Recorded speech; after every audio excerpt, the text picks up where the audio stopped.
Aileen is in her 30s, her looks have started to fade, and her sex work has become harder to sustain. She's spending long hours on the roadside trying to get work, and finally a car pulls over.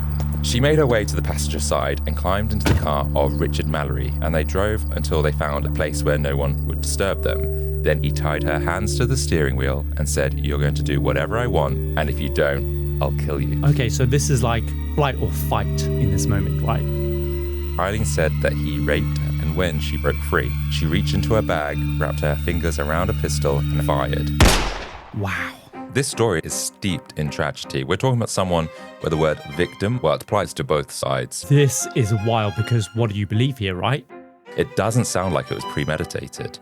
But Aileen Wuornos was a woman who the press had later dubbed the Damsel of Death. So what might have started out as survival, later she would go on to become known as the most notorious female serial killer in American history. I just got goosebumps.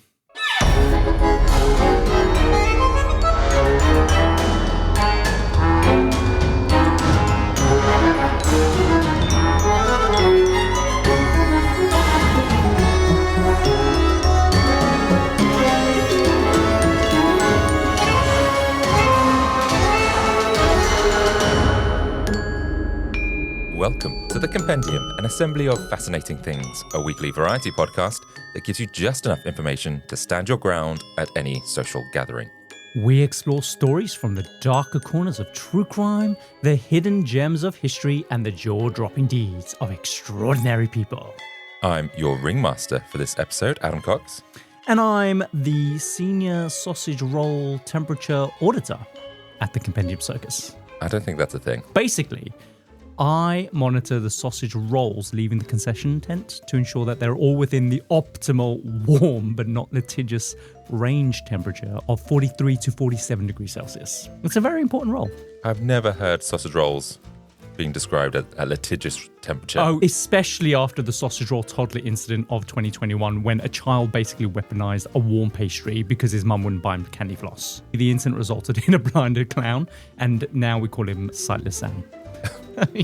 He mostly now just wanders into the audience looking for his juggling balls, but legend has it that he's actually looking for his eyes. But that's just speculation. I thought I was doing the story this week. It's a nice story. That's great. What did you say again? What's your role? I am Adam. Okay, moving on. Guys, if you are new to the show and if you want to support us, then the absolute best way to support our show and enjoy exclusive perks is to join our Patreon. You can sign up for free and get next week's episode 7 days early. Yes, for as little as $1 a week, you can become a fellow freak of the show, and that will unlock our entire back catalogue, including our classic episodes. And like I said, it's exclusive to Patreon. And as a special thank you, our certified Freaks tier members receive an exclusive Compendium keychain. You just need to DM us your address and we'll send one straight to your door so we can always be there, dangling near your crotch. And lastly, guys, please follow us on your favorite podcasting app and leave us a review. Remember, your support is so crucial in helping others find us and keeps these amazing stories coming. Okay, enough of the housekeeping. It's time to get straight to the story. But before we do that, as you know, we've recently started taking story suggestions from our Patreon members. Ooh, on the Freaky Register. The Freaky Register, where you can drop in your ideas for topics you'd like us to cover. And the best part is, if you choose your suggestion, then we will credit you in the show notes. So this week's story comes from Shannon Pierce, which is Hi, real. Shannon. So Shannon, you have a credit coming to you in the show notes. Ooh. Okay, so Kyle, today on The Compendium, we're diving into the twisted, tragic tale of a woman who walked the fine line between victim and villain, and that some would say is a broken soul pushed past the brink. Ooh, it sounds like she has an excuse for what she's done. Everyone has a reason, whether it's an excuse, there is a reason and logic. There's a motivation behind what they do. Yeah, but the thing is, though, is it justified? Is it a justified excuse? I guess that's what we're going to find out today. Yeah. Tell me more. You may not recognize her name straight away, but you've seen her face, weathered by the sun, ravaged by time, poverty, and alcohol. She's had a hard life. Yeah, she's got wispy blonde hair, crooked teeth, and behind her deep brown eyes, a wild, unmistakable rage. Oh, no. Oh, God, she got rabies. No, she hasn't got rabies. Her name is Aileen Wuornos, and she entered the public consciousness when Charlize Theron won an Oscar portraying her in the film Monster. Ooh. So does this ring a bell? No, it doesn't, but she is the South African actress, right? Sure. Yeah, what do you mean, sure? I can't remember. But the thing is, I think it was such an iconic role because I guess Charlize, she's quite stereotypically beautiful. And the roles that she did before, up until this point, it was quite a career changer for her. Okay. Are you saying it's because Aileen is not, she's not pretty? Well, it's a very... Oh, she's weathered, you said. Weathered. She's a very different person to Charlize Theron. So I think you could tell that Charlize could act. Okay, so she's pushing the boundaries of what she's capable of. Yeah, and so long before Hollywood took notice, Aileen was she was living a pretty tough life. So you don't really know much about her, really, then? No, I don't. I've never heard of the story before. Okay. Do you know what? I'm going to dive straight into it. I'm not going to give you too many clues. A bit like what you do with the Ed Gein episode where, like, bam, he's killed someone. Yeah. And I was like, are we starting at the beginning or at the end? Okay, well, that's... Oh, someone's got a format that they favour. If it works, okay? Okay, so it's November the 30th, 1989. So Aileen, she stands on the shoulder of Highway 75, which runs from Florida to Michigan. She's making herself available to passing cars, but her hope is fading. What does that mean, making her available? Is she a prostitute? You'll see. Sorry, I beg your pardon. The correct term is sex worker. She is. Okay. So back home, her partner made it quite clear, don't return home unless she can pay her share of the rent. Wow. And at this point in her life, Aileen is in her 30s. Her looks have started to fade and years of hard living have accelerated that, catching up with her. Her appearance has changed and her sex work has become harder to sustain. And when the Gulf War broke out, many of her regulars were deployed, and with fewer clients, Aileen was bringing home less and less. Yeah. So now, rather than being at home with her partner, she's spending long hours on the roadside trying to get work. And finally, now that sun has set, a car pulls over. Aileen doesn't recognize the vehicle. She has her regulars, I guess. So that's a good thing for her because it means a new client means more regular income. Jesus, what a weird way to frame this. She made her way to the passenger side and climbed into the car of Richard Mallory, a 51-year-old electronics store owner, and they drove until they found a secluded patch of woods, a place where no one would disturb them. And at first, it seemed like any other job, but Richard Mallory had a history. He'd recently been released from prison after serving 10 years for sexual assault. Okay. She says they started drinking, and once drunk, Richard changed. He told her he was a sadist, that he could only feel pleasure if she was in pain. Then he beat her. He tied her hands to the steering wheel and said, you're going to do whatever I want, and if you don't, I'll kill you. Oh, shit. Okay, so this is like flight or fight in this moment, right? She can't flee because her hands are tied to the steering wheel. Exactly. So Aileen said that he raped and sodomized her, and when he stepped out of the car, heading towards the trunk, she broke free. She reached into her bag, wrapped her fingers around a pistol, and as Richard opened the passenger door, she fired. He stumbled backwards into the dirt, and Aileen stood over him, weighing out her options. If she helped him and he survived, he'd tell the police she'd be arrested, tried, convicted, sent to prison. So her only option to her right then was to carry on shooting. 3 more bullets are fired into his chest, and one of them pierces his lung. She drags his body back into the car, takes his wallet, counts the cash, and then a kind of sigh of relief washes over her, because now she has enough money to pay half of her rent. This is wild because what do you believe here, right? This is a woman who is saying that she's been attacked.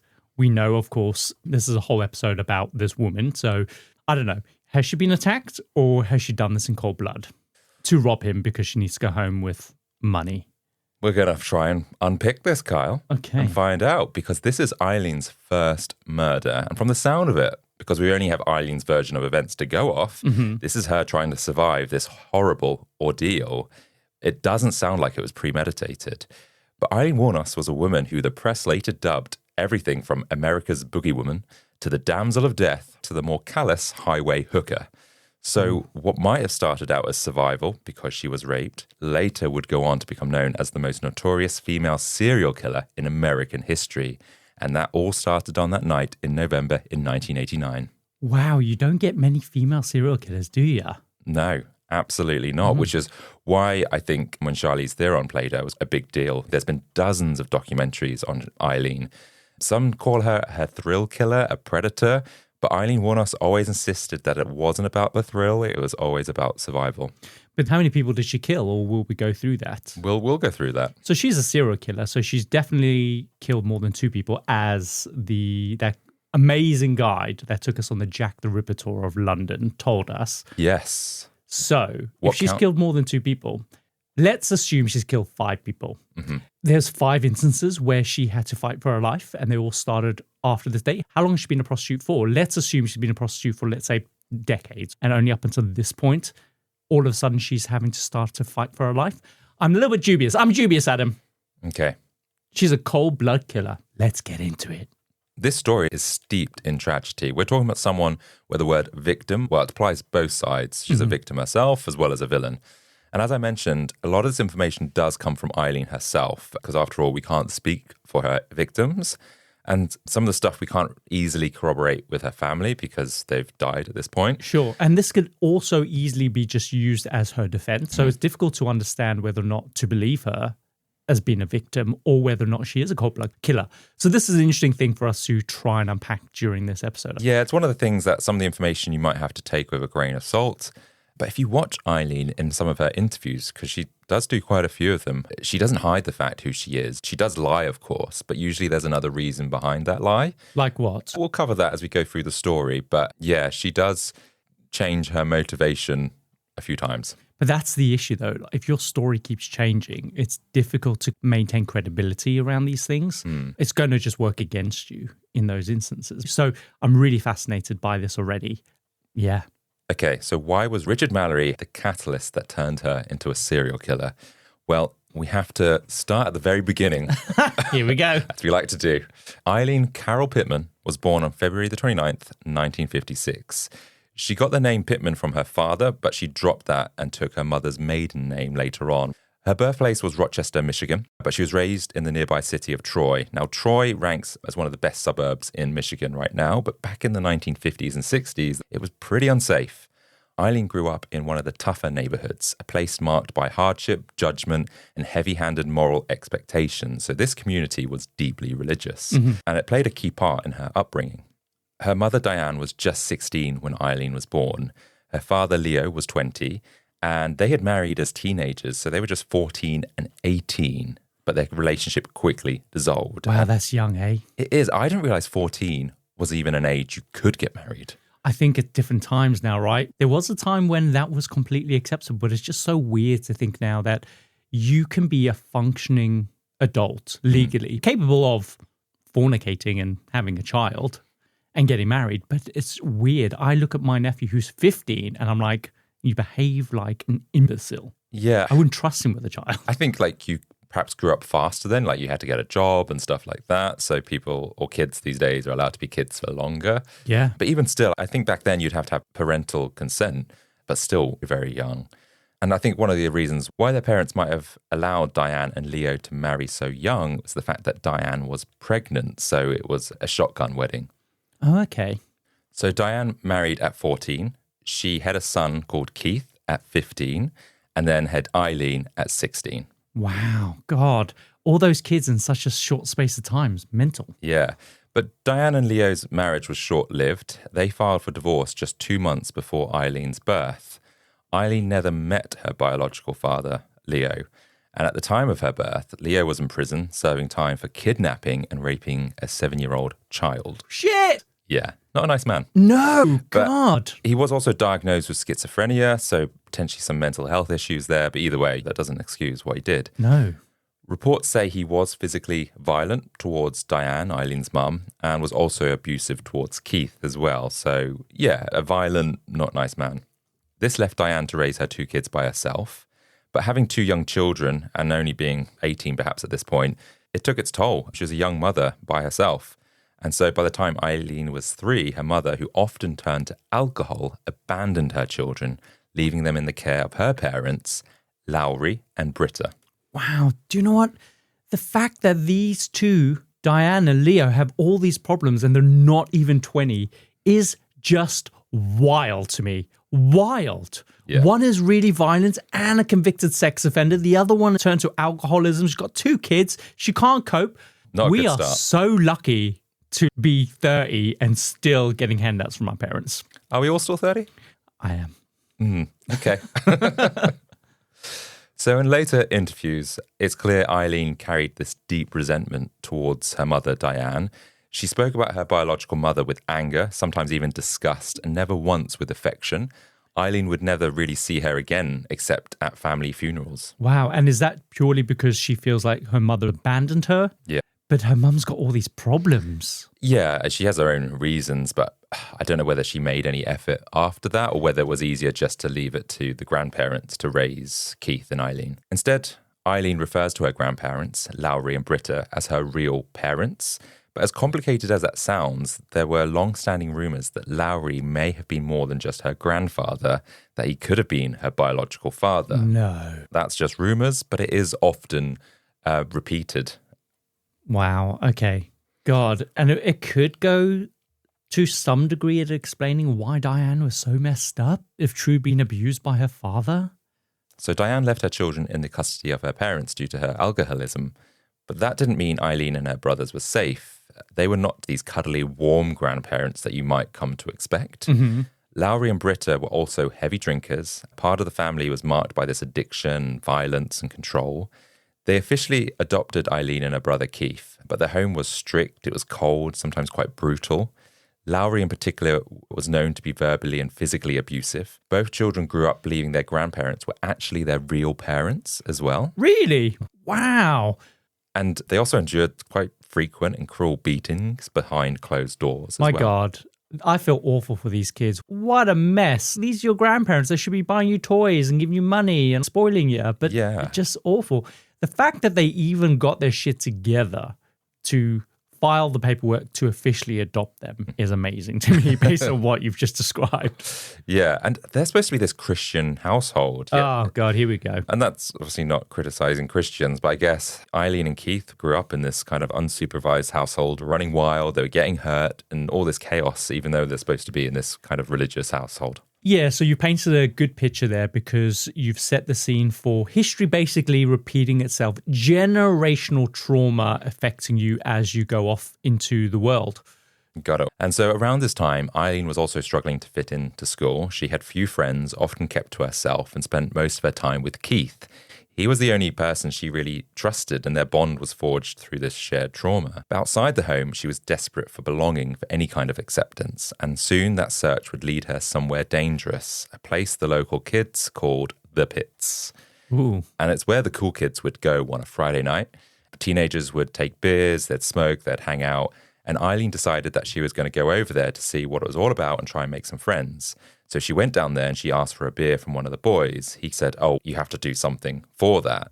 And so in exchange, she would do something sexual with these boys in exchange for cigarettes and beer. And that just became a regular occurrence. And Wow. she just saw it as a bit of a means to an end in order to get these things. It was quite transactional. And it helped her obtain a kind of notoriety within that group as well. She got a bit of a reputation, I'm assuming. Did I mention she was 11 at this point?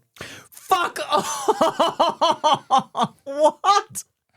I mean, her mum was 14 when she had her first kid. So, I mean, I was doing weird shit at 11, but not that. It's horrific when you... Yeah, it's just horrific. Oh, So at first, Aileen thought she'd finally found a way to fit in. She was getting attention, people were noticing her, and so for a brief moment, she felt wanted. But it didn't take long for that word to spread around the school and around the town that everyone knew what she was doing to get those beer, those cigarettes, etc. And from that point, Aileen became an outcast. The other kids mocked her, they bullied her relentlessly, calling her cruel names, whispering behind her back, and at school she was humiliated, and at home she was abused. There was nowhere for her to really feel safe. no respite for her. It's just constant going from one abusive environment to the next. Exactly. And so every time she went back down to the pits, she was rewarded, not with kindness, but with this kind of illusion of acceptance. And the boys would laugh, they'd flirt, they pretended to care, and Aileen was desperate for that sort of attention.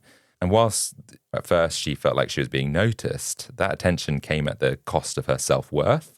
And it began to strip away piece by piece until she started to believe what others were saying about her, that she was worthless. This is horrible. What an awful setup. So we can't laugh at this episode, basically. This is going to be serious, hard-hitting. It's going to really get me in the feels. Yeah, I mean... Until she starts killing. Until she starts killing. Yeah, this is the thing. She's a serial killer. We haven't denied that fact. And so should we sympathize with her? I haven't heard the whole story yet. Do you know what I mean? But it is really interesting how you talked about how she was in the situation where she was going down to the pits to get this acceptance. And she probably found this acceptance. I've been in that situation where I was young and like a teenager. And I got involved with a lot older people who were very kind to me, who were very good. Like I felt like I could be myself around them. They were like, it felt good. I felt like they were mentors to me. But it was only until years and years later where I look back onto that and I realized, shit, I was being groomed by them. Do you know what I mean? So while she's probably in that moment, she's probably not feeling like she is a victim. This is only on reflection where you look back and you go, damn, I was really abused. Absolutely. But the fact that she's now been taunted and bullied for it, I guess that probably realization sets in way quicker. You know what I mean? Exactly. And people are saying horrible things to her face. They're calling her a sick pig, essentially. And she is just 11 or not much older than 11. Well, it's crazy. Every time you've said that now, it's just like, wow, that puts a whole new spin on it. So where was Aileen learning this kind of behavior, this sexual behavior from at that age, right? Probably from her grandfather.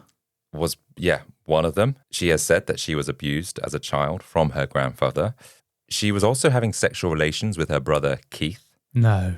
But we know that Keith was one of the people that she trusted. They had each other's back. And so from what I understand, even though it was incestuous, it wasn't violent. But this kind of behavior is not something that kids just do. It's learned behavior and possibly from their grandfather. Or possibly not even taught about boundaries. Do you know what I mean? Like void of these boundaries. So they are growing up unsupervised, unnurtured. They don't know that fornicating with your brother is the wrong thing to do. Because from what you said, it doesn't sound like Keith is molesting her because he's a little bit older, right? But only by a couple of years. Yeah. So even still, he is a minor then as well.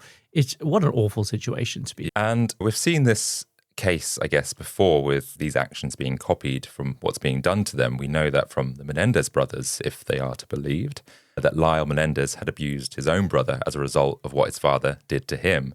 So it's not exclusive to them. It's just this, I guess this is what happens to victims in that sort of situation. It's learned behavior, right? So despite the chaos in the household, Aileen always felt a special bond with her grandmother, Britta. Yes, Britta drank, and yes, the home was volatile, but even with that, I guess it gave her some stability. She often felt safe around her grandmother, who at this point she believed to be her mother. And it's also unclear how much Britta truly knew about Lowry's behaviour, the abuse and the cruelty. Do you know what? When it comes to abuse within a family, normally the partner knows and they normally turn a blind eye to it. At the same time, they're also in this weird system of abuse as well. So speaking out or trying to do anything about it is probably not something that she can do or is even equipped to do. So I wouldn't be surprised if she knows. And the fact that she's kinder to Aileen and probably Keith is her way of saying it's okay. Yeah, I guess maybe making her feel better about herself by not doing anything about it. Awful situation. What do you do? And as I mentioned, Aileen and her brother Keith believed that Lowry and Britta were their real parents, but that illusion was shattered when Aileen turns 12. She and Keith learned the truth, that their biological father Leo had taken his own life while serving time in prison. They never got a chance to meet him. And after discovering this truth, everything begins to unravel even more. The lies, the trauma, the broken trust. And from that point on, Aileen and Keith began to rebel. They would land themselves in more trouble and more abuse from their grandfather. There's reports of school friends seeing her getting whipped by a leather belt by her grandfather. And there are times when Lowry would even make her strip her clothes off to be completely naked to whip her. Oh, Adam, this is really difficult to hear. And just going back to Britta, Aileen does comment in interviews later that she would just sit there drunk, pretending not to see what's happening. So I think she does allude that she wasn't protected from her grandfather, and Britta did know. And at age 15, Aileen becomes pregnant and gives birth to a son. And that baby boy was immediately put up for adoption. Oh, really? And some have speculated, was that child the result of incest, either between her brother or her father or grandfather? And whilst the father is never confirmed, it's widely speculated that it was one of her grandfather's friends, a 60-year-old paedophile. Oh. This is just kind of building the kind of person that Aileen was. Yeah, right now, I mean, I don't know what these victims of hers were like, but they're out there looking for these women on the side of the road. They're preying on these women. Maybe this is her way of getting vengeance. I don't know. You just got to keep going. So not long after this, Aileen drops out of school. Her grandmother dies of liver failure from all the alcohol abuse. Yeah, that'll do it. And her grandfather throws Aileen out of the house. He believes she's responsible for Britta's death. And even tells neighbours that Aileen had poisoned her. Oh, God. What? So she goes off and lives in the woods close to her home. In the woods? Yeah. She would spend nights in the snow with just a pillow and a blanket. If she was lucky enough, she would spend a night in a car. She would hook up with men so she could have a bed and a shower for the night. So this is really where her life as a sex worker begins. And she's barely 16 at this point. So this is all of her foundational years formed under loss, loneliness, and this abuse. God. Still, she's very close with her brother Keith. She never really made friends at school, but there was one friend she did make friends with, a girl called Dawn Botkins. And unlike the others, Dawn didn't mock Aileen. She didn't whisper behind her back. She saw the pain behind that bravado. It's because she can relate. Dawn would take Aileen under her wing. She would treat her like a good friend, and they'd get drunk together, they would hang out. And so Aileen and her would just get on, and Dawn really believed in her and wanted to lift her up. And so seeing the impact she was having on Dawn, I think Aileen started to realize actually maybe others could see me like this as well.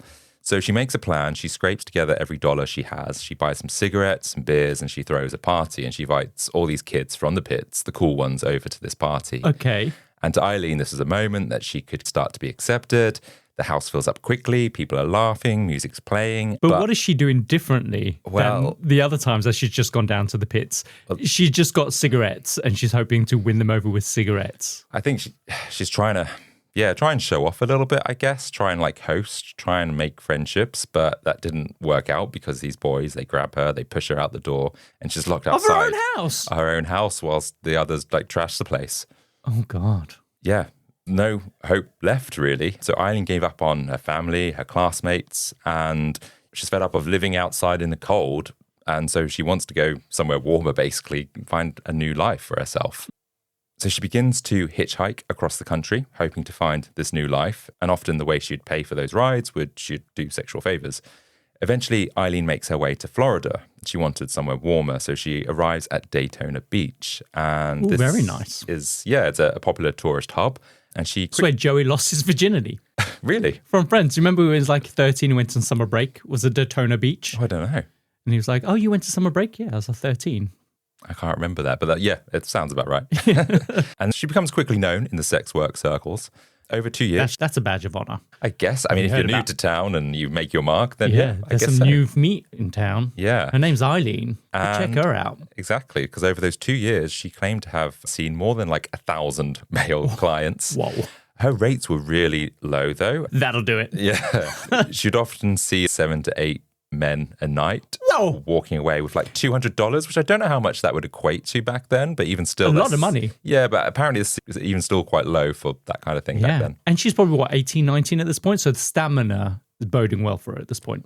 Yeah, you could say that. When you're young, speed is an impressive thing. So she had these regulars. She'd wait near highway exits, and she never really knew who might pick her up next. It was dangerous, degrading, exhausting. And then in 1976, a strange blip in her story, Aileen met 16-year-old... Aileen met 16... 16-y. 16-y. Aileen met... You're 16-y, Adam.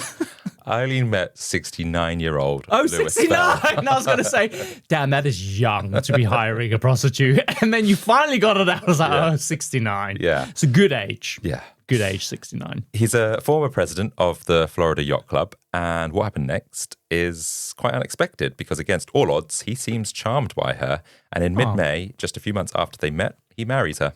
Wow! Okay, so she's doing well. Does she remain a prostitute? Does he expect her to give all that up? I don't know if she does give it up, but possibly. Okay. Their wedding announcement is made, even makes the local society pages. And there's a photo of them smiling, and Eileen's in a floral blouse. She's beaming beside the man that's old enough to be her father or grandfather. But in the picture, she actually looks happy. Good. But beneath the smile, Aileen was battling deep instability, suffering from borderline personality disorder. And her emotions swung from adoration to rage in an instant. And just 9 weeks after the wedding, Lewis files for a restraining order against her, claiming that Aileen had beaten him with his own cane, and on another occasion hurled a cue ball at a bartender's head.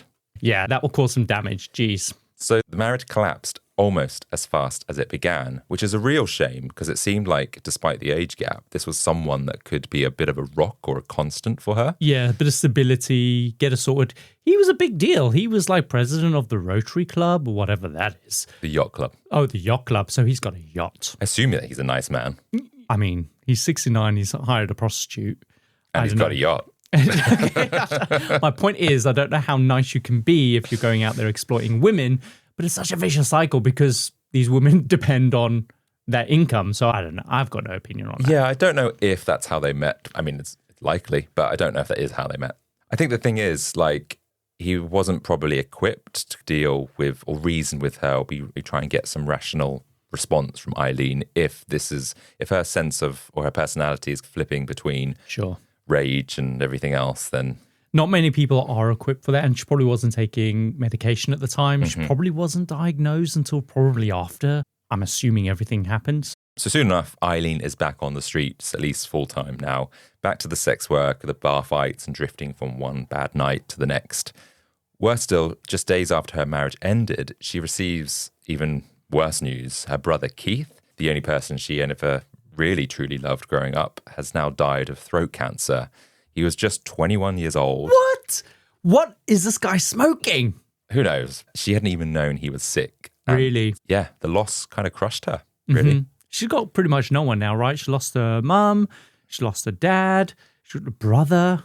All she's got left is this abusive grandfather somewhere back in Michigan. Yeah, that's right, because she returns to the funeral back in Michigan, and her brother's death had broken something inside of her. Even though he hadn't left her on purpose, she felt abandoned. And for someone already carrying these deep emotional wounds, that kind of loss was enough to send her into a full downward spiral. And for the next 5 years, Aileen drifted through life angry, isolated, and numb. By 1981, at just 25 years old, she was drinking heavily and losing touch with reality.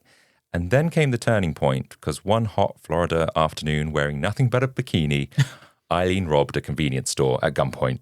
She didn't have a getaway car, and when police found her, she was barefoot, a gun in one hand, $35 in the other. Okay. Do you know, for some reason, this is so classic. I was going to say Florida behavior. This is how I imagine everyone in Florida is. Just from all the stories. If you ever type in, like, in Google, Florida, it comes up with just the craziest shit. This is what I imagine Florida's like. I'm sure, I know it's got Disneyland and all those kind of theme parks, but Florida's crazy, man. Everyone's in bikinis with a gun and $35. Sniffing bath salts. That's what you take out on a day. Shoot gun and $35. My sister-in-law lives in Daytona Beach, actually, not very far away, and she does have some crazy stories. It's a nice place, but the people there are crazy. Aileen now spends the next 3 years in prison. Behind bars, she developed a reputation for being volatile and quick to anger. But for the first time, she also found a bit of a community. Among the women inside, Aileen began to feel something new, a connection. It was during this time that she started to explore her sexuality. Oh, God. Okay, so first of all, this is what she's always wanted. Not the sexuality bit, not the scissoring, but the community. But this is the thing, though. She connects like that connection with people with sexual favors based on going down to the pits. So I wonder if, this person's been nice to me. What do they want? Yeah, we don't know the details exactly. But after prison, she went by the name Lee. She went back to hustling, back to crime, but this time she sought companionship with women. And that doesn't mean prison has necessarily turned her gay, but perhaps... So let it come out. Yes, perhaps give her the opportunity to explore her sexuality and find that actually sex isn't always transactional. It can be to have an intimate moment with someone. Yes, putting out does not always get you love. What? Oh, Adam. So by the spring of 1986, Aileen had fallen deeply in love, and her name was Tyra Moore, a 24-year-old hotel maid with a warm smile and a sense of humor that made Aileen light up. Aw. So for the first time in Eileen's life, things seem to be going pretty well, or as well as they could do for Aileen. They move in together at Fairview Motel in Daytona. Tyra cleaned rooms and Aileen continued to work the highways. And for a brief moment, life felt stable. But stability never lasted long for Aileen. No. As the decade drew to a close, her looks began to fade, her drinking worsened, and her clients grew scarce, especially as soldiers were deployed to the Gulf. And this is where we come full circle back to the beginning of the episode, where Aileen is struggling to pay rent, with money drying up, and Tyra laying down an ultimatum that if she doesn't come home and pay her share of the rent... Oh, so the partner that gave her the ultimatum that she better come home with money was Tyra. Yeah, it was. Oh. She knew about Eileen's prostitution, and supposedly she... Obviously, she sent her out to get money. The thing is, I think she... What did she think? She was going, you go down to that kiddie shelter and you hustle down some kiddies for any change they've got. No, obviously she knew. Yeah, but I think, supposedly, she wanted Aileen to give it up. But she wants the money. Exactly. She seemed to be okay with it whilst the money was coming in. She probably wanted her to just get a better job. And maybe that was difficult for Aileen because she didn't really have those kind of career prospects. No skills. Yeah. And so maybe that's why it was kind of like, fine, carry on doing that until you can get a job. But even still, like, it doesn't, to me, paint Tyra in the best possible light, put it that way. No, it doesn't paint anyone in the best possible light if they're forcing you out on the streets. Yeah, and happy for you to put your life at risk by being a sex worker. That's true. And she's working in a hotel, so she could perhaps call her job at a hotel. That's true.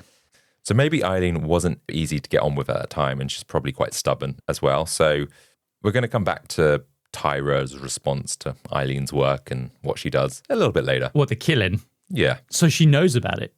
Like I said, we're going to come back to it in a little bit. Okay. Because I think also the other thing is with Aileen, she probably has this fear of rejection. Oh, yeah, for sure. And it's if she thinks to herself that, okay, if I can't pay the rent, I'm going to lose Tyra, then she felt like she had to go and out and do all this stuff. So again, it's not really quite clear what the truth is. Yeah, I get it. 100%.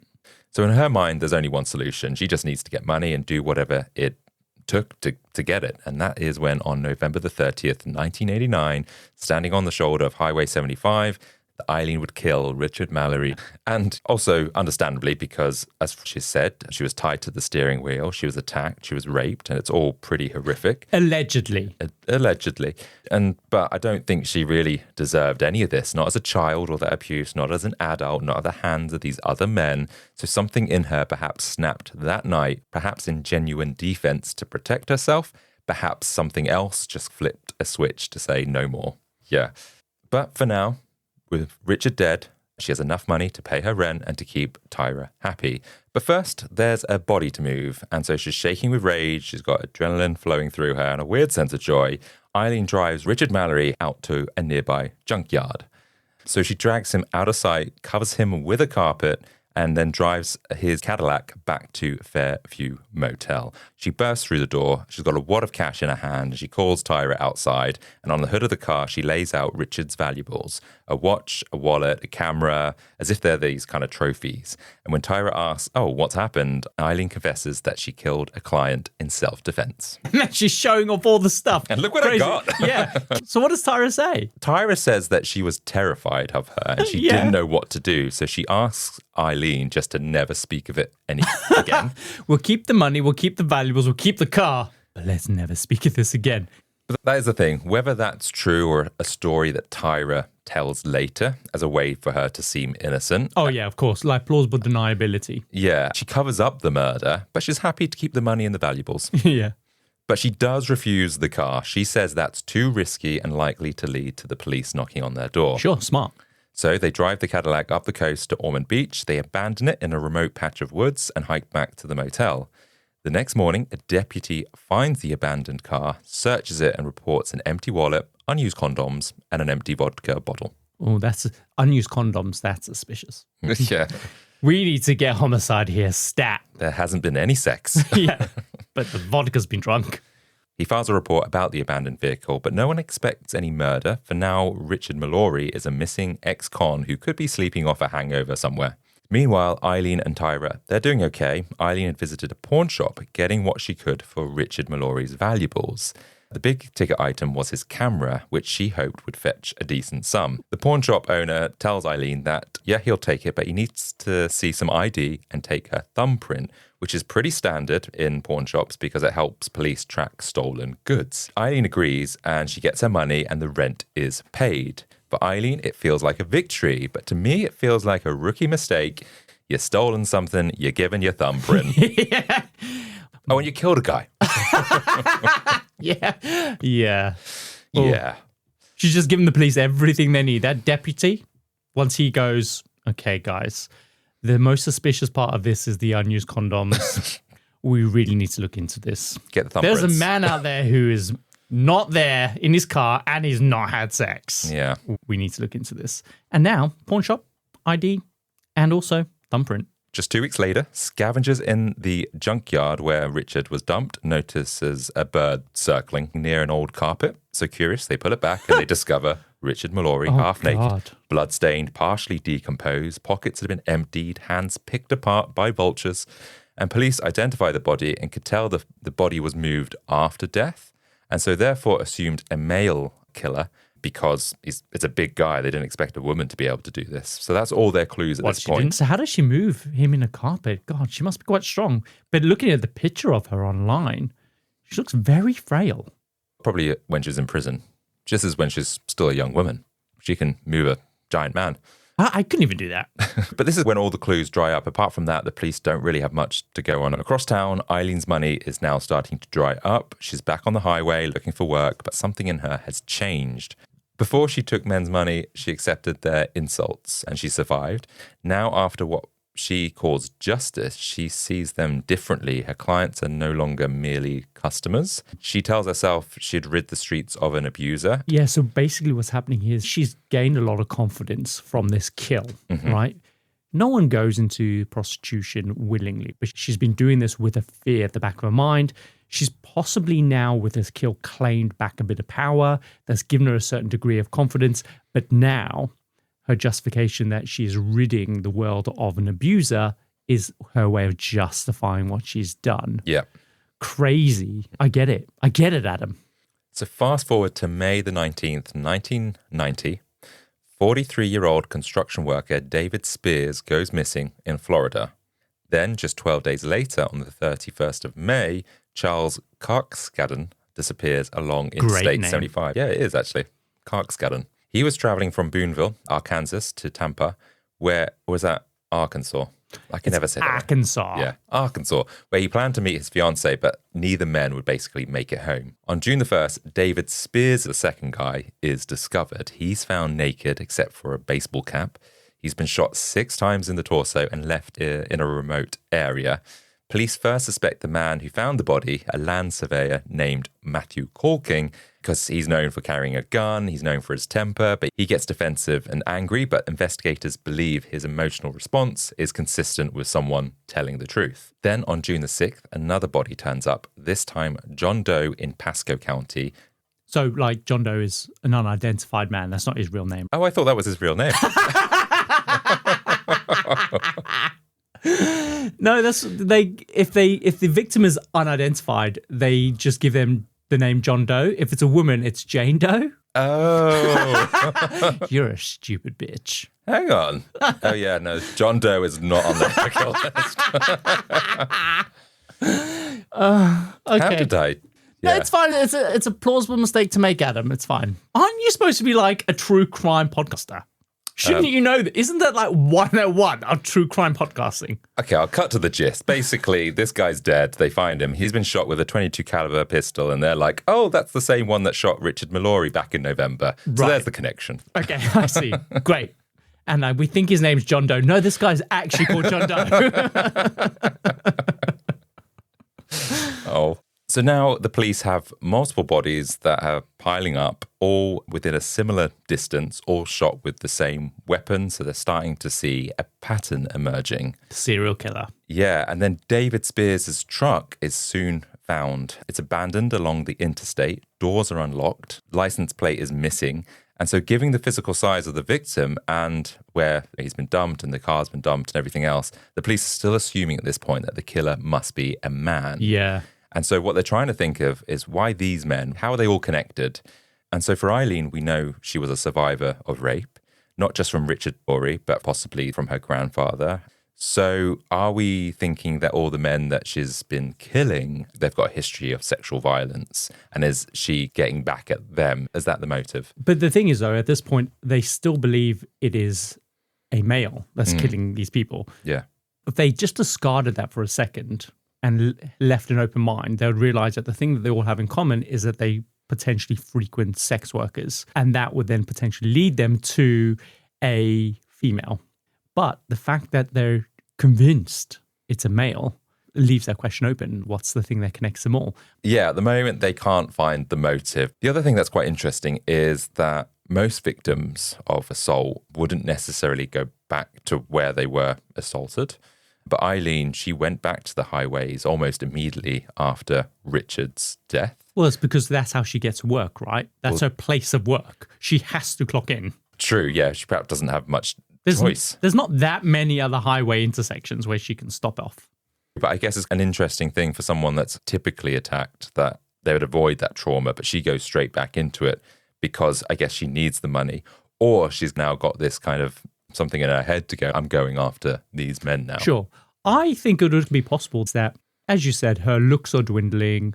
All of her regular clients have been deployed or whatever to the Gulf War. This is her way of essentially upping her rates. Makes her, she gets paid. Well, dirt cheap, attract them in, and then kill them, rob them. I reckon that's a possible motive for why she's doing this. I think, yes, she's had a real tough life, but I think ultimately she's using that potentially as an excuse. She wants the money. She wants the money. And yeah, this is something that people keep coming back to. Is it the money, or is she trying to strike people before they could hurt her? I guess it's a very twisted form of survival, but it's a bit of a blurred area at the moment. People can't quite work it out. But the thing is, she's a sloppy killer, which she does admit that she hasn't hidden her tracks that well. On July the 4th in Florida, a woman named Rhonda Bailey is sat on her porch and she spots a grey car barreling down the street and it crashes and two women jump out mid-argument and it's Aileen and Tyra. Oh. Eileen's arm is bleeding. They're both holding beers, which they then chug and then toss and throw into the woods. Classic Florida behavior. They then push the wrecked car back onto the road as if nothing had happened. And the car is in such bad shape. The windshield is shattered so much that you can't even see out of it. That's why they crashed. Yeah. But Aileen, she doesn't care. She and Tyra, they jump back in, they floor it, and they only make it maybe 100 yards before the car breaks down completely.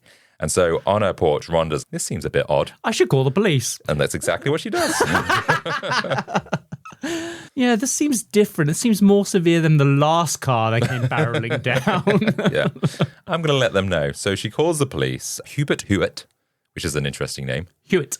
A member of the Orange Springs Volunteer Fire Department responds to the call, which is weird because I thought she called the police. But anyway, on the way to the crash site, he spots two women walking alongside the roadside. And he rolls down the window and asks, are you the ones from the accident? Aileen... No, we're just a couple of lesbians. Oh, okay then. Have a good day. See you later. Aileen snarls at him in response. He rolls up the window and drives on. And a few moments later, they reach the abandoned car and he inspects for damage. There's smashed glass, there's a dented frame. But what he didn't expect were the bloodstains inside that car.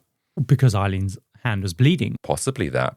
Or other bloodstains. Because he tries to find out who the car was registered to.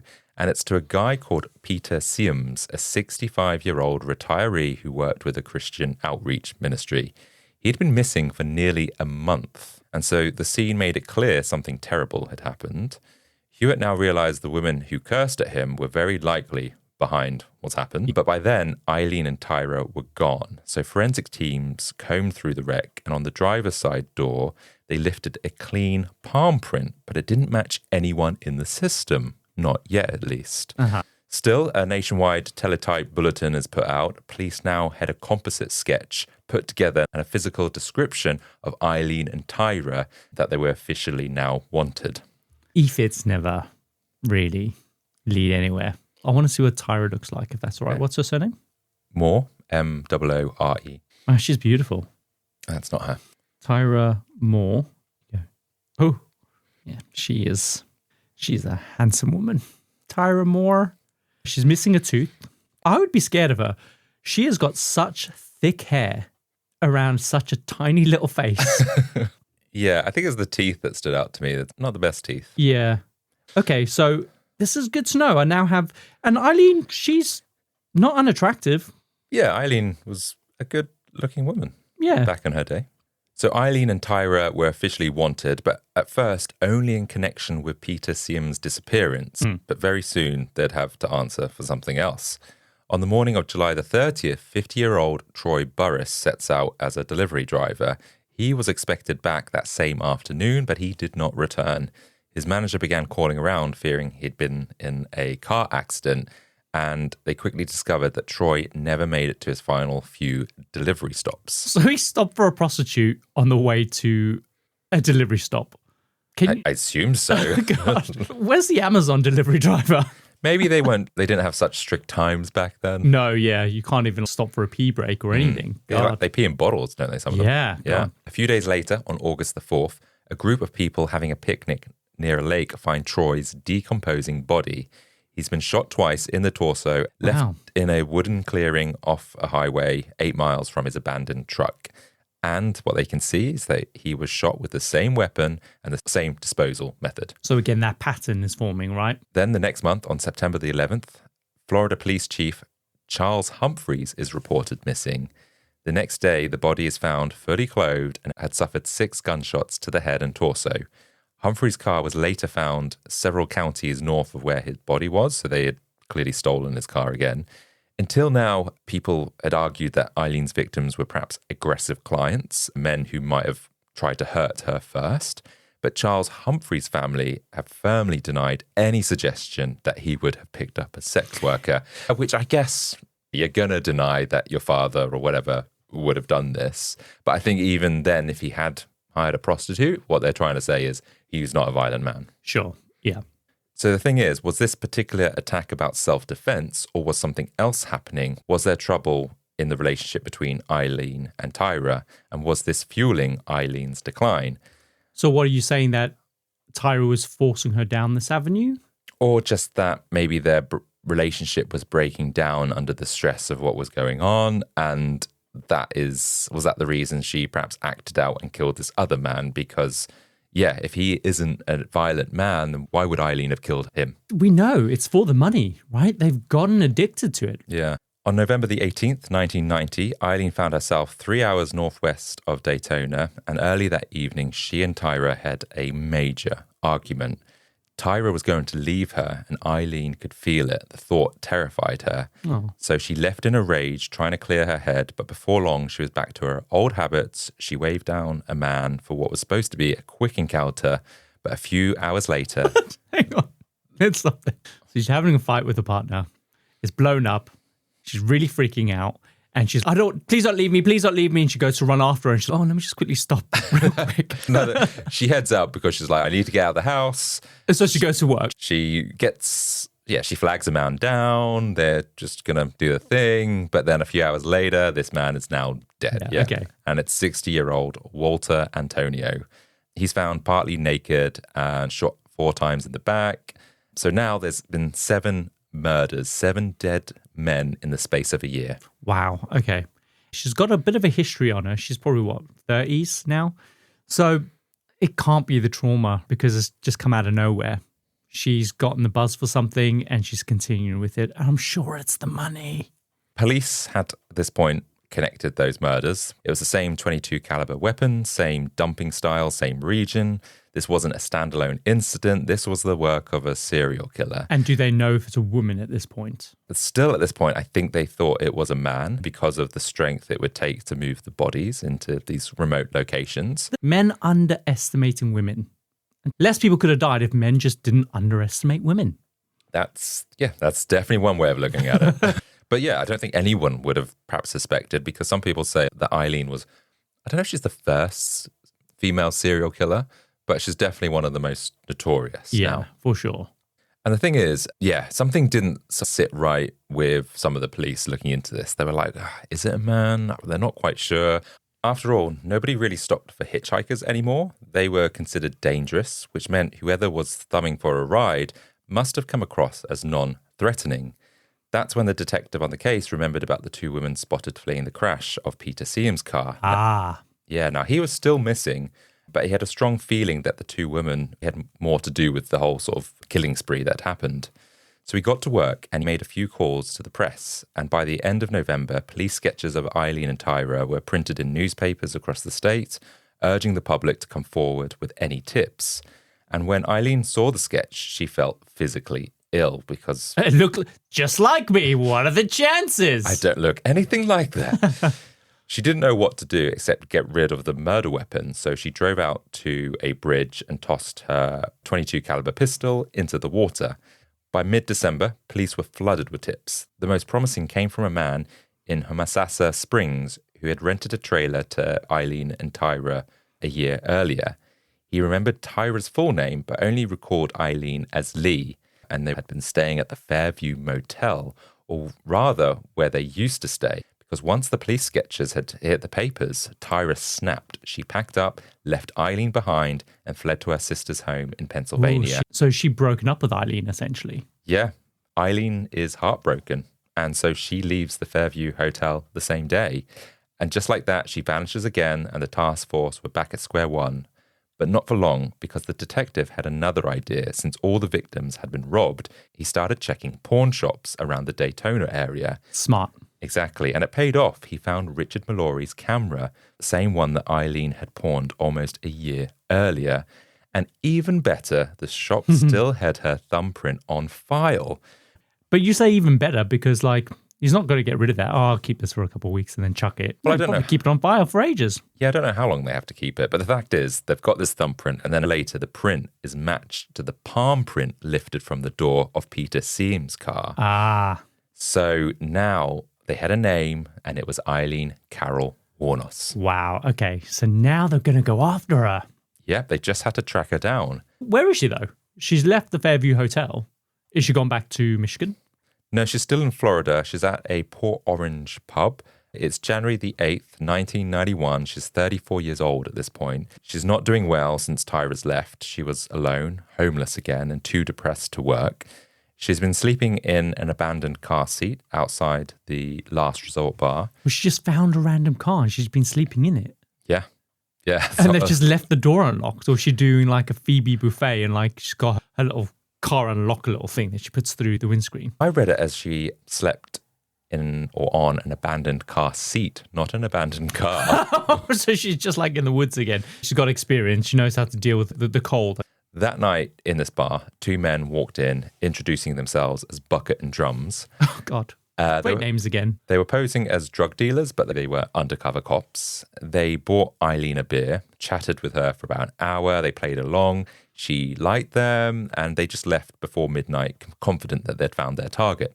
The next morning, on January the 9th, Aileen woke up and made her way back to the same pub, where she ordered a beer and started asking patrons for quarters to play her favourite songs on the jukebox. So all she's doing at the moment is just spending her time in a pub. Yeah, she's just mulling around. At around 11:30 a.m., she spots Bucket and Drums walking in, and she's surprised but really happy to see them because she thought she found new friends. Yeah, she connected with them the night before, but little does she know this is a sting operation. They buy her a drink, they put on some music for her, and as far as Eileen's concerned, they were friends now. She had no clue what was about to happen. After a while, Drum steps outside to make a call, signaling that it was time, and 20 minutes later, the pair invites Aileen outside for a cigarette. She chugs her beer before stepping outside right into the arms of 6 waiting officers. They swarm and they cuff her, and just like that, Aileen Wuornos was in custody. Trusted the wrong person again. Should have killed these while I had the chance. Bloody Bucket and Drums. If that's your real name. Can you imagine being in the sting operation room and going, so we need some identities. What are we going to call ourselves? Bucket and Drum. I like it. I like it as well, but it's just what is the thinking behind those names? It feels very 90s. They should have a cop show. Bucket and Drum. Undercover cops. Hunting down prostitutes. The next day, 2 detectives from the task force flew to Pennsylvania to locate question Tyra, who's now 27. Tyra confesses that she knew the murders had happened, but claims she didn't know any of the details. She had always said to Aileen never to tell her about them. And so anytime Aileen would ever hint at anything, Tyra would just cut her off. It's not a defense. You still knew about them. I know, it's a pretty weak defense. I knew about them, but I didn't know any of the details. Can I go? Yeah. No. You knew about them. Yeah. Of course, this version of events conveniently ignored Tyra's role in helping to cover up Richard Mallory's murder. But police didn't really care. Tyra didn't have a record, and they knew she never committed these crimes on her own. So they said to her, if you agree to testify against Aileen and convince her to confess, they would give her full immunity. She accepts the deal. Another betrayal for poor little Aileen here. They fly Tyra back to Daytona, they put her up in a motel, and from there she picks up the phone and she calls Aileen. At that point, Aileen didn't expect to hear from Tyra again, so she's pretty happy to hear Tyra on the phone. Of course. Tyra sounds panicked, said the police were after her and she didn't know what to do. Aileen started to comfort her, then stopped short and then said, hey, is there somebody else in the room with you?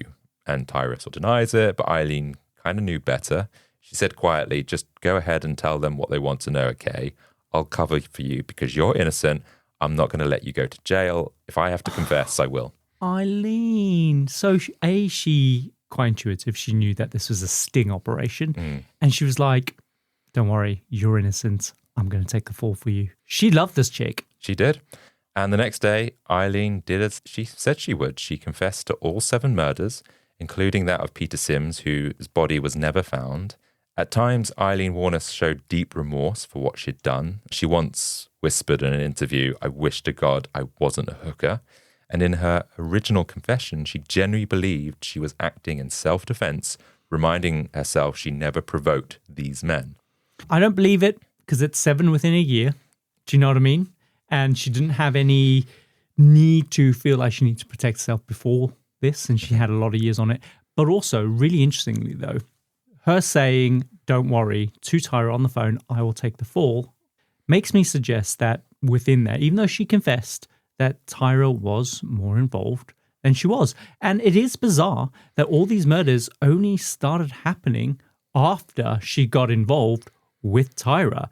So to what degree did Tyra influence her behavior or her decision to murder these men? Yeah, it's interesting. I don't know if we actually really know that because we can only go by her confession at this point. Exactly that. And we know that Tyra was seen crashing Peter's car. So was she involved in disposing of the body and other things? Must have been. Listen, Aileen is a tiny little woman. We've said this before. I think Tyra helped move these bodies. It's the only explanation. If the police were that convinced that this had to have been a man for a long time, the second you throw in, well, actually, what if it was 2 women doing this? Then straight away, this becomes more plausible and all the other puzzle pieces fit together. If you're shopping while working, eating, or even listening to this podcast, then you know and love the thrill of the hunt. But are you getting the thrill of the best deals? Rakuten shoppers do. They get the brands they love with the most savings and cash back. And you can get it too. Start getting cash back at your favorite stores and even stack sales on top of cash back. It's easy to use and you get your cash back through PayPal or check. The idea is simple. Stores pay Rakuten for sending them shoppers, and Rakuten shares the money with you as cash back. Download the free Rakuten app and never miss a deal. Or go to Rakuten.com to start getting the most bang for your buck. That's Rakuten.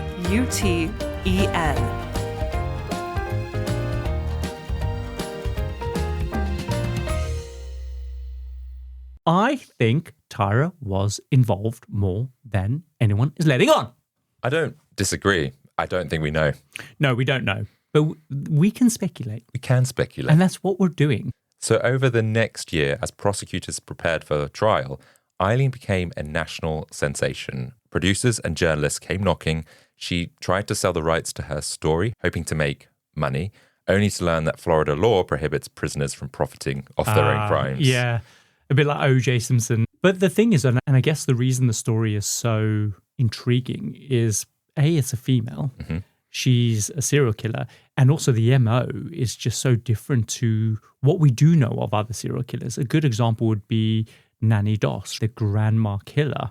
And she was famous for obviously poisoning people, but so are so many other female serial killers that are out there. They typically go for those types of MOs where they would poison you. This is someone that's going out killing people on the side of the road with a gun. Yeah. Sure, I get it. It's the first proper male-aligned serial killer. So whilst Aileen couldn't make any money from her crimes, that didn't stop the people from around her, because apparently Florida police officers that were involved in her arrest entered movie deals or started giving interviews and all this sort of stuff. Some reportedly received $25,000 for interviews or these life rights, all about Aileen. They are capitalizing on another woman's crimes. It's sick. I mean, one, they're trying to profit off a crime, a serial killer. And two, it's a woman that's done the job. Yes, it's not your work, mate. There's even speculation that this misconduct could overturn her sentence or kind of blur what was going on. Mm-hmm. But no investigations was ever launched. Aileen called these men crooked cops. She believed they knew who she was after the first murder Really? and let her keep killing so they could cash in later. No. It does seem far-fetched, but I guess was based on some truth of what was going on, that people were taking advantage of her story for their own gain. Sure, in the end they were, but not initially. No one goes, do you know what? There's a man dead. There's going to be another. And do you know what? We know exactly who it is. There's a juicy story behind it. It is a woman, blah, blah, blah. This is going to be huge. Let's buy that time. No one's speaking like that. I agree, but I think because she felt wronged by these men, it almost fueled her paranoia. And obviously we know that perhaps she has some mental health, schizophrenia, things like that. This was what happened with these policemen, I think fueled her paranoia, and this would only just increase while she's in prison. Sure. When her trial began on January the 14th, 1992, Aileen was already a household name. The damsel of death is what she'd been called across the press. The trial lasted 2 weeks, and each day more devastating than the last. The prosecution painted her as a cold-blooded killer. What the jury was never told was that Richard Mallory, her first victim, was a convicted sex offender. And without that context, her plea of self-defense fell flat. Yeah, because I guess they can't admit that into evidence because, of course, it means that she doesn't then get a fair trial. But then actually, that's quite an important thing for her defense. If she is claiming self-defense, then surely that should have been omitted into the evidence. And whilst that might have just been the first murder, we don't really necessarily know the motivations behind the others. Either way, that was played down. What happened next, though, was Tyra Moore was brought in and she takes the stand. She avoids eye contact with Aileen, claiming she lived in fear of Aileen, that Aileen never said Mallory had hurt her, and that she recounted the killing calmly as they drank beers and watched TV. And that was the last time that they would ever see each other. Aileen sat still, staring at her hands. The one person that she thought loved her had just betrayed her in open court. And I still find it hard to fully believe Tyra's story. I just don't know if she's telling the truth completely. She tolerated Aileen for years. Was she really scared? Because she did run for it eventually. Because she was afraid that they were going to get caught. And I believe that phone call where she was like, who's in the room with you? Don't worry, I will take the fall for this. What's happened now is in court, she's gone obviously taking the fall for it. She understands that she's going to take the fall because she loves this woman, Tyra. But then to have her come into court and almost rub it in her face by recounts probably a lie or kind of misrepresenting events that actually happened, and her sitting down looking at her hands while she's listening to that must feel awful. But at the same time, she's accepted that she is going to take the fall for it, but it just makes it even more sour. It does, yeah. It's rubbing salt in the wounds, and I think she's doing this to get her full immunity. So, yeah, is she exaggerating the truth? I don't know. Yeah. By the time Aileen took the stand, she was emotionally spent and the jury convicted her and the judge sentenced her to death. There were many appeals over the years for her defense, but as the time went on, her story flipped back and forth. She later said that those self-defense claims, saying the murders were actually intentional, that she had selected these men and that she had killed them to rob them, not for the thrill, but because she just wanted their money. Okay, so she's confessed that, but you say she keeps flipping it. So she then flips again. Do we know the reasons why she keeps flipping, or is this just something that we don't know why? We're going to try and find out why she said this now, because when she first described the attack and rape of Richard Mallory, she did it in this graphic and emotional detail at her first trial. She breaks down when she speaks, and it feels genuine, not a performance. And so when asked why she changed her story, she said she gave the reason of self-defense so she could try and beat the system to survive. Yeah, she's not smart enough for that. I don't think so either. No. So now that she was saying that she committed all 7 murders for money, she waived all appeals. She just wants to die, and maybe she simply had enough. Oh my God, do you think? It's years on death row, no hope of release, and so all she's doing is waiting for her death. Yeah, just take me now. I'm going to change my plea. I actually did this in cold blood just to make it all go away. This chick has had an horrendous life, so that sounds plausible to me. Yeah, otherwise she's not going to get release. She would spend her whole life in prison. So it might feel better for her to just die. Yeah, but at the same time, she could just kill herself. It's maybe not as easy as you think to do that in prison. Yeah, that's what I'm questioning. Is it not that easy? Do you you just get to sleep on a tin can, no bed sheets or anything? Considering she's on death row, she's in her cell for 22 hours a day, barely getting any exercise or anything. So I don't think she probably has the opportunity to smuggle something in or whatever. She's under strict security. Yeah. Over the next decade on death row, Eileen's mind begins to unravel. She writes letters accusing prison staff of shrinking her head and poisoning her food. What? Okay, so she's clearly got some psychological issues going on, which is the schizophrenia that you were talking about. Yeah, she says police were torturing her through sonic waves coming from a cell mirror or something like that. Oh, okay, one of those. And despite these disturbing delusions, 3 psychiatrists find her fit for execution. These exams reportedly last about 15 minutes, which seems hardly long enough when you hear the life of what this woman had. Yeah. So to go, oh no, it's just fine. Nah, I don't think they Couple did their check job. boxes, nah, she's fine. She can count to 3, it's fine. Yeah. So many believe she suffered from this borderline personality disorder, not officially diagnosed, but that's a condition often rooted in childhood trauma. Victims of this disorder struggle with emotional regulation, fear abandonment, and often sabotage their relationships just to feel in control, which all sounds possible and plausible given what's happened to Aileen. Yeah, for sure. At her final appeal, which sounds like it was pushed more by her defense team than it was by her, Aileen seems to self-destruct. When witnesses are called from her past, people who have known her since she was a child, she denies even knowing them. She even seemed happy when the judge ruled out testimony from anyone suspected of perjury. Those who did testify described years of horror, her grandfather beating her with her, and her brother sexually abusing her, so all corroborating what happened to her. Yeah. Classmates admitted to mocking her in public, but were happy to accept sexual favors behind closed doors from her. People came into court to admit that? Maybe to relieve some kind of guilt that they had a part in how she went on to be the person she became.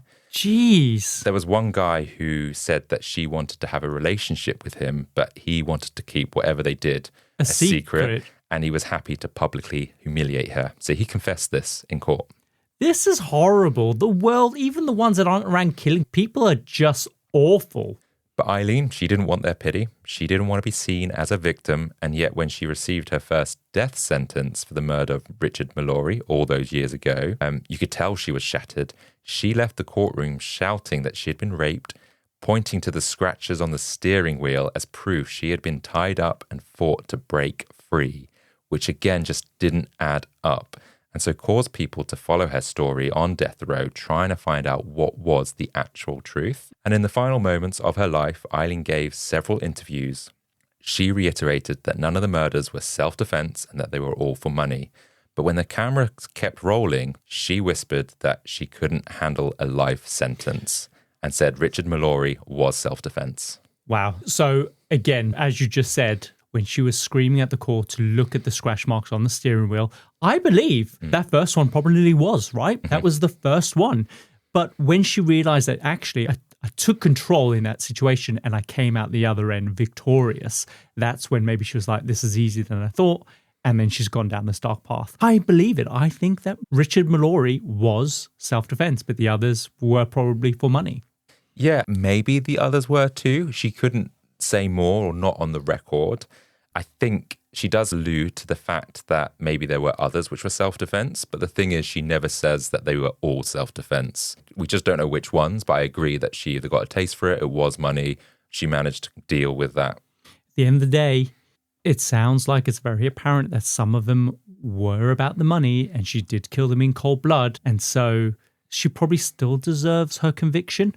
Not necessarily on death row. I don't really believe in death row, but still, she has killed some people in cold blood. Agree. We've had a lot of sympathy for her upbringing, but let's not forget she is a serial killer. Sure. And I think some of the kills were in cold blood. Sure. And I think, and again, like rather than putting her to death, maybe she could be put into some kind of institution where they can help her. Yeah. Potentially give her a little bit of dignity and allow her to maybe rehabilitate herself. Potentially, maybe not necessarily be freed again. But it's very clear that this is a very damaged woman. And she's not killing from a place that many other serial killers have killed or committed their crime. When you think about like Ted Bundy, right? That's sadistic. This is a behavior based on trauma that she's experienced in the past. And potentially a lack of understanding of how to deal with emotions and the psychological disorders that she's got. This is how she learns to navigate the world. Just so happens to be the wrong path. I completely agree. And she played up the fact that these were cold-blooded killings because for her, she didn't want to just spend her life in prison. To her, she said that the justice system was broken, that she was treated badly or inhumanely. She suspected her food was poisoned, that she had seen too much behind closed doors, that dying was better than living inside the prison. All she wanted was to die. And I think that's why she probably really pushed that narrative in later years. That's so sad. And I know we're dealing with a serial killer here, but this is all really sad. And she just sees herself as broken. And this is the easy way out. What do you do when something is broken? She's probably resolved to the fact that it'd be better if she did go through with the execution. Yeah, it's a tough one because should we feel sympathy for a serial killer who's mistreated in prison? Should they have basic human rights? But I think in Aileen's case, after years of mistreatment, knowing how she became a serial killer, it just feels unfair that no one won in this story. Not that anyone should have won, but it's just not good news for anyone. Both can be true at the same time. We can sympathize with the victims and we can be angry that someone has killed them, but I think we can also be sympathetic to her situation and her past. The killings were, of course, her choice, but what drove her to make those decisions was not down to her. It was down to a cycle of abuse that seems to have lasted generations. It is a very tricky one, and there's a lot of kind of feelings to navigate around it. But yeah, at this moment in time, I feel that I can sympathize with her victims, but I can also really sympathize with her as well, because I don't feel like she was a cold-blooded killer in the sense that she was getting gratification from this. Yeah, I think had she had a better upbringing, she could have gone on a different path. Totally. Yeah, on October the 9th, 2002, at 9:47 a.m., Aileen Carol Wuornos was executed by lethal injection. She was 46 years old, and her final words were bizarre. She says, "I'm sailing with the Rock. I'll be back like Independence Day with Jesus, big mothership and all." Oh, so she found Jesus in her final months then, I'm assuming. She did. She did turn to the Bible, and she did say that she looked towards God and she looked forward to going, I don't know if she ever said she was going to go to heaven, but she looked forward to meeting God and Jesus and everything. Depends what kind of Christian she was, right? She's Protestant. She just needs to accept Jesus Christ as her Lord and Savior, and then boom, she'll be in heaven. Done.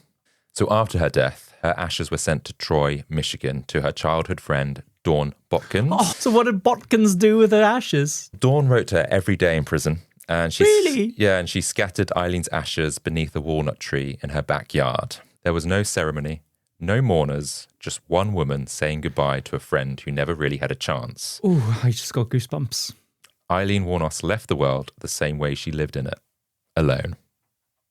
What an awful, awful story. And beautifully told. Really, a lot of complex emotions that you've brought out in us. This isn't a cut and dry, she's a serial killer, good, she's dead.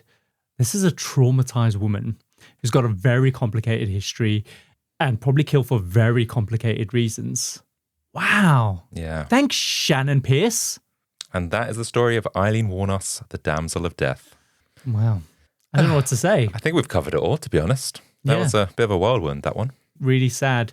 And I stick by it. I feel that you can be sympathetic in this situation all round. Sympathetic towards the people she killed and sympathetic towards Aileen. Yeah. I don't know how I feel about Tyra.